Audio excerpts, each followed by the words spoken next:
Estamos no segundo bloco do programa Perfil e meu convidado é João do Corujão, fundador do único projeto no continente americano que faz vigílias semanais de poesia. No bloco anterior eu fiz uma promessa de explicar o que é essa libertação de livros, o que são os livros livres. Olha, Dani, os livros livres, é bom que os telespectadores fiquem sabendo que qualquer um pode ser libertador de livros.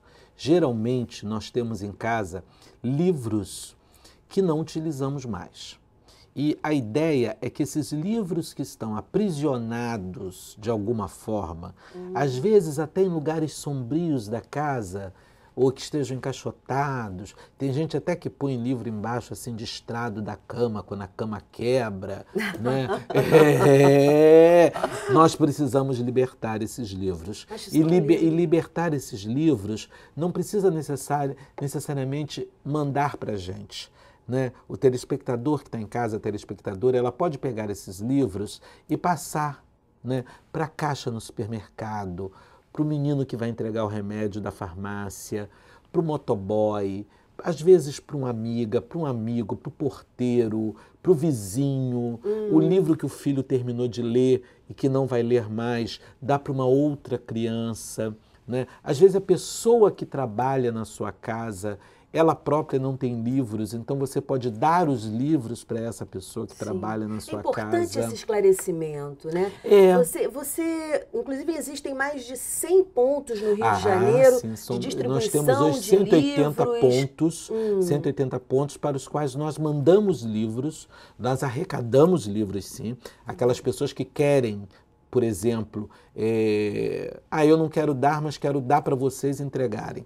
Elas entram em contato conosco através do site, que é www.corujãodapoesia.com, muito simples, corujãodapoesia.com, é simples. E lá tem um e-mailzinho onde a pessoa entra em contato conosco e o carro da Universo vai até a casa da pessoa, pega os livros e leva esses mesmos livros para alguém que está precisando. A poesia tem mais de 4.000 anos. Antes mesmo da escrita, ela já existia como para transmitir tradição. E aí eu queria que você completasse uma frase para mim. O homem que vive sem poesia é... pontinho, pontinho, pontinho. Na visão de João do Corujão. O homem que vive sem poesia é um homem que precisa... Aliás, tem um poeta, tem um músico, agora me deu um branco no nome do músico.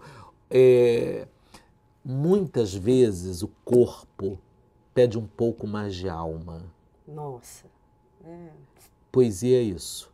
Poesia é a hora que o seu corpo pede um pouco mais de alma, porque a vida é tão rara.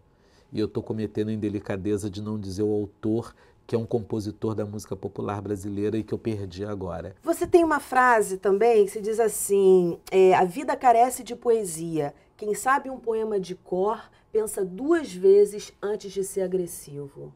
Explica um pouquinho isso. Isso eu acho que talvez seja a minha frase politicamente mais séria no que diz respeito à poesia. Eu continuo achando que quem algum dia teve contato com a poesia, com a imaginação, com a fantasia, com o afeto, mesmo quando está diante de uma situação de conflito, ele vai estabelecer diálogo. Se ele tiver que me assaltar, ele vai me assaltar, mas ele não vai me atirar. Ele não vai me ferir. E nesse nosso trabalho, nos presídios, a gente observou muito isso, tanto no Degase quanto nos presídios. Esses pontos de distribuição de livros. A gente observou isso, Dani, que geralmente aquelas pessoas que tiveram mais escolaridade e que leram mais, elas cometeram assaltos, elas cometeram delitos, elas estão apenadas, mas elas não cometeram aquele delito do tiro na outra pessoa.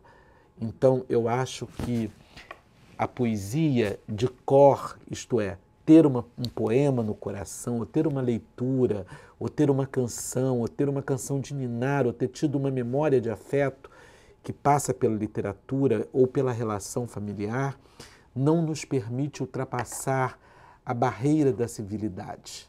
Né? A gente fica, mesmo quando agressivo, a gente não ultrapassa o território das palavras. É um freio sem prisão, né? É um freio sem prisão. Que maravilha. Foi perfeito o que você falou. É um freio sem prisão. Está no inconsciente. Está no inconsciente, não é? O menino que leva o relógio da senhora é um, mas ele não precisa ferir a senhora. E por que um fere e o outro não fere? Quando eu for conversar com esses garotos, eu percebo nitidamente que um tem uma história de afeto e o outro não tem a história de afeto. Afeto é tudo. Tem uma coisa que te irrita, falando de afeto, tem uma coisa que te irrita, quer dizer que poucas pessoas gostam de poesia. Porque segundo uma pesquisa do Ibope, 30 milhões de brasileiros deram a poesia como uma das suas preferências. É verdade. Como é que tem sido essa difusão da poesia, principalmente na internet, que você resistiu bastante e que depois acabou se rendendo, que eu já estou sabendo? Olha, eu resisti porque eu sou um homem dos livros, né? Eu sou um ser humano dos livros. Do toque, você falou da textura, do odor do livro. Eu, tal qual Maria Bethânia, a Maria Bethânia resiste mesmo, mas eu, tal qual Maria Bethânia, eu amo, né, o objeto livro. Na minha cama tem livros. Para a hora que eu sinto necessidade deles, eu preciso abri-los e ouvi-los. Mas eu agora descobri mesmo a internet, né? Tem as ferramentas todas de redes sociais que estão dando um retorno enorme, que para nossa alegria elas vêm aumentando o número de leitores, elas vêm, na verdade, fazendo um caminho inverso. A pessoa que não lia, ela descobre um autor da internet e procura o livro do autor, né? E aí está aí o Galeno Amorim, presidente da Biblioteca Nacional, com as pesquisas dele que não nos deixam mentir, né? Que vem atestando isso. Ele tem lá o livrômetro, que vai revelando o número de livros por dia vendidos no Brasil. É muito interessante. Ainda falando disso, você acha que a poesia é um amor complicado sob a ótica do capitalismo? Ou seja, poeta não ganha dinheiro? Eu acho que muitos de nós não ganhamos dinheiro. Muitos de nós fazemos o que fazemos porque amamos e ganhamos muito abaixo do que deveríamos ganhar. E o poeta também está nessa situação. Dizer que o poeta não ganha dinheiro, não, muitos de nós não ganhamos dinheiro. Muitos de nós, artistas ou não artistas, precisamos trabalhar até os 80 e tantos anos. Nós temos artistas no Brasil que trabalham, e isso é uma falácia dizer que os artistas estão ricos. Se eles estivessem ricos, eles não estavam com 80, 75 anos, 60 e tantos anos, trabalhando com essa carga horária pesadíssima, não é? De ter que chegar em estúdio. Você que é uma mulher de televisão sabe o que é um estúdio, não é? Então é trabalho, você tem que se preparar antes, ler texto, decorar e submeter-se a diretores, às vezes diretores draconianos.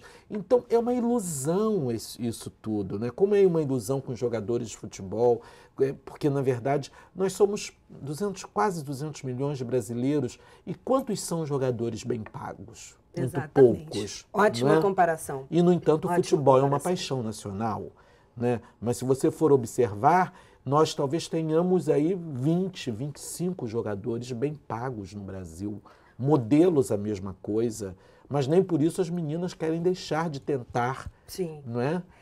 Uma coisa que tem me encantado muito, e é claro que eu não vou citar qual, mas eu percebo assim, em novela, um personagem falando poesia para o outro. Eu sou apaixonada pela poesia, então eu sou super suspeita, mas enfim.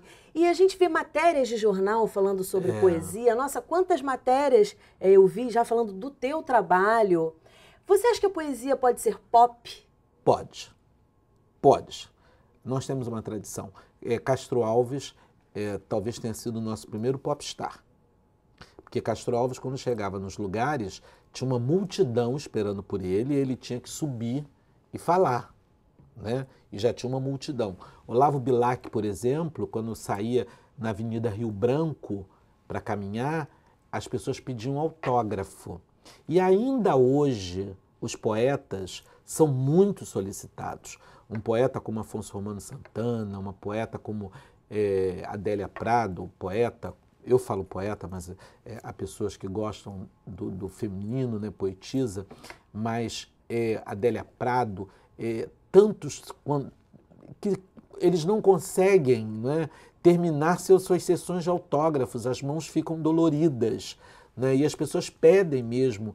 Então, a poesia é pop e a poesia está nas letras de música, a poesia está na busca incansável de todo compositor, de todo letrista, para tocar o coração de quem ama música também. Então, a poesia é pop. Você concorda com Mário Quintana, então, que fala que o poema continua sempre? O poema continua sempre. Inclusive aqui, entre nós agora, ele está se fazendo. Maravilha. Como é que o poeta vê o mundo?